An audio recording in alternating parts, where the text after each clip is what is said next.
السلام عليكم حبايب قلبي الحلوين، ازيكم عاملين ايه؟ يا رب تكونوا بخير وفي اتم صحه واحسن حال. اللهم صل وسلم وبارك على سيدنا محمد وعلى اله وصحبه وسلم. ان شاء الله باذن الله فيديو جديد هنعمل مع بعض وصفه حلوه وسهله ولذيذه تنفع للفطار او للعشاء لمحبين البطاطس. فان شاء الله فيديو النهارده يعجبكم. بس قبل كده ما ادخل في الفيديو عايزه ارحب بالحلوين اللي دخلوا معايا على القناه جداد. اهلا بيكم، نورتوني وزدتوا ليا اخ واخت. يا رب دايما المحتوى يعجبكم وتكون الفيديوهات خفيفه على قلبكم.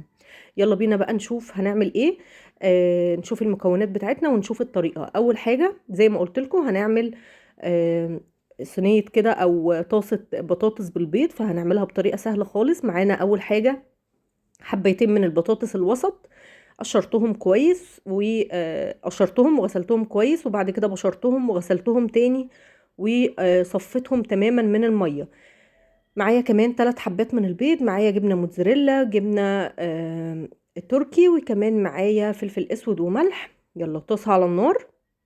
طريقة اسهل من كده مفيش. طاسة على النار هضيف فيها شوية صغيرين جدا من الزيت، يعني حوالي معلقتين كبار او 3 معالق كبار كده من الزيت. واول ما يسخنوا معايا هبتدي انزل بكمية البطاطس بتاعتي كلها. هنزل كمية البطاطس وهحاول ان انا اوزعها في الطاسة بالشكل اللي انتوا شايفينه. بعد ما وزعتها في الطاسة وضغطت كده عليها بالمعلقة وسويتها كويس، هنزل عليها كده بمعلقتين من الزيت. وبعد كده هبتدي ان انا املحها برشة من الفلفل الاسود ورشة من الملح.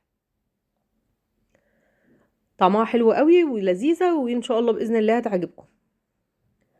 بعد ما ملحتها كويس بالملح والفلفل الاسود، يعني حاجة خفيفة كده، هبتدي ان انا هدي عليها النار وهغطيها بغطا وهسيبها حوالي من 8 ل 10 دقايق. لغاية امتى؟ لغاية ما احس ان الحروف بدأت تاخد معايا لون ذهبي خفيف جدا. هبتدي ان انا اقلبها على الاتجاه التاني بالشكل ده. بعد ما قلبتها على الاتجاه التاني هي كده اخدت معايا اللون الفاتح. هسيبها بقى تاخد اللون نفس اللون برضو على الاتجاه التاني، بس وباقي المكونات موجودة عليها. هبتدي بالمعلقة كده ان انا اضغط على الطاسة معايا عشان على البطاطس، عشان ابتدي اعمل ليها حرف بسيط عشان البيض وباقي المكونات مش عايزاها تلزق في حروف الطاسة بتاعتي. فهبتدي ان انا اخفق بس البيض بالشوكة كده، حاجة بسيطة جدا، وهبتدي انزل بيه بالشكل اللي انتوا شايفينه. وطبعا عشان ضغطت كده بالمعلقة على البطاطس فعملت حرف بسيط، فبالتالي البيض معايا مش هيلزق معايا في جوانب الطاسة. بعد ما ضفت البيض هبتدي ان انا بقى ابهر البيض برشة من الملح وبرده رشة من الفلفل الاسود.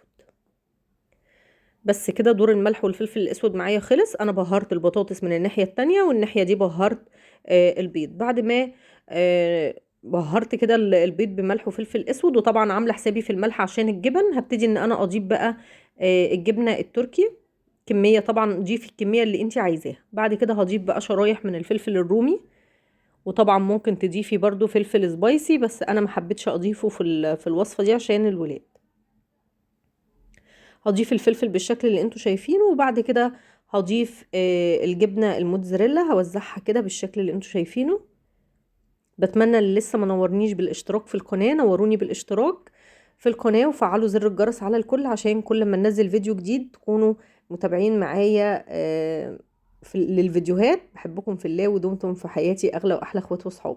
بعد ما ضفت الجبنه الموتزاريلا هبتدي ان انا برضو اغطيها تاني وهسيبها حوالي 7-8 دقايق البيض يستوي، وكمان طبقه البطاطس اللي احنا قلبناها تاخد معايا اللون الذهبي الحلو. هنا بعد ما استوت معايا اخدت بالظبط زي 8 دقايق بالظبط. هبتدي ان انا بقى افضيها في طبق وهوريكم شكلها، وهوريكم كمان لون البطاطس من تحت قد ايه استوت، ولونها ما شاء الله اللهم بارك حلو جدا. وصفة حلوة وسهلة ولذيذة وتنفع للفطار وتنفع للعشاء. فبتمنى ان انتوا تجربوها وان شاء الله بإذن الله هتعجبكم جدا. يلا بحبكم في الله واشوفكم دايما على خير ومع السلامة.